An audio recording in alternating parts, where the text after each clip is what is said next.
Meanwhile, ABC's 538 forecast shows the battle for control of the Senate is in a dead heat, while Republicans have an 83% chance of winning the House. White House correspondent Mary Alice Parks joins me live now for more on that.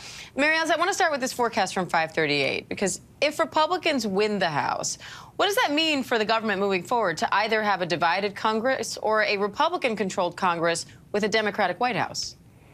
Yeah, Dan, really, the president's entire agenda is at stake, and so are Democrats' goals. I mean, they left a lot of work unfinished over these last 2 years. President Biden came into office with big promises to do things like raise the minimum wage, put paid maternity leave up for a vote, and he hasn't gotten a lot of that done. The question is, will all of that completely stall if there is, like you said, any sort of divided Congress? We have to see.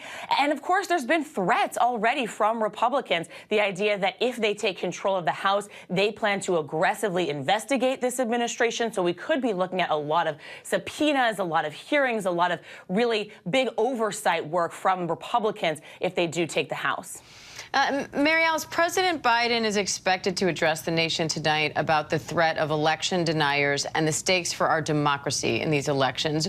What do you expect to hear from him?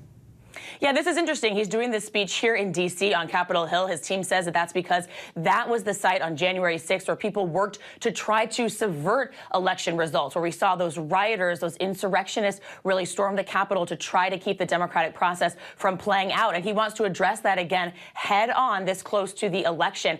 You know, like you said, this White House has been talking nonstop about the fact that there are dozens and dozens and dozens of candidates across the country who have denied the results from the last election. And Democrats really talking about how they believe that is a threat to democracy. If a candidate is not willing to accept the results of a free and fair election, if they're willing to cast doubt on elections, what does that do to harm the state of democracy across the country? So I expect the president will talk about that mostly. He's also going to talk about the threat of political violence. Obviously, people are so worried after the attack on Speaker Pelosi's husband, but also some of these images we've seen around the country. I'm thinking of those images from Arizona where we saw what looked like an attempted voter intimidation at some ballot drop boxes, people in military gear. President needs to really come out and tell people that it's safe to vote, that they should still vote, that they can trust the voting system. Diane.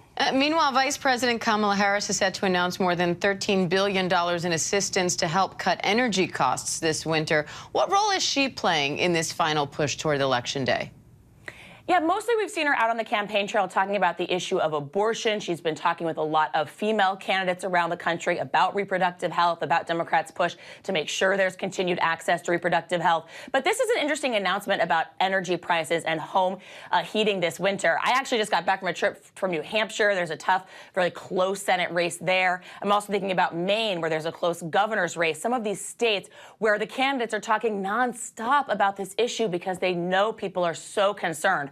We're heading into winter, and you have places in New England where over half of homes use home heating oil to heat their homes. So this is a major issue as candidates realize and are grappling with the fact that prices have just been skyrocketing for families. All right, Mary Alice Parks, always great to have you. Thank you. Hi, everyone. George Stephanopoulos here. Thanks for checking out the ABC News YouTube channel. If you'd like to get more videos, show highlights, and watch live event coverage, click on the right over here to subscribe to our channel. And don't forget to download the ABC News app for breaking news alerts. Thanks for watching.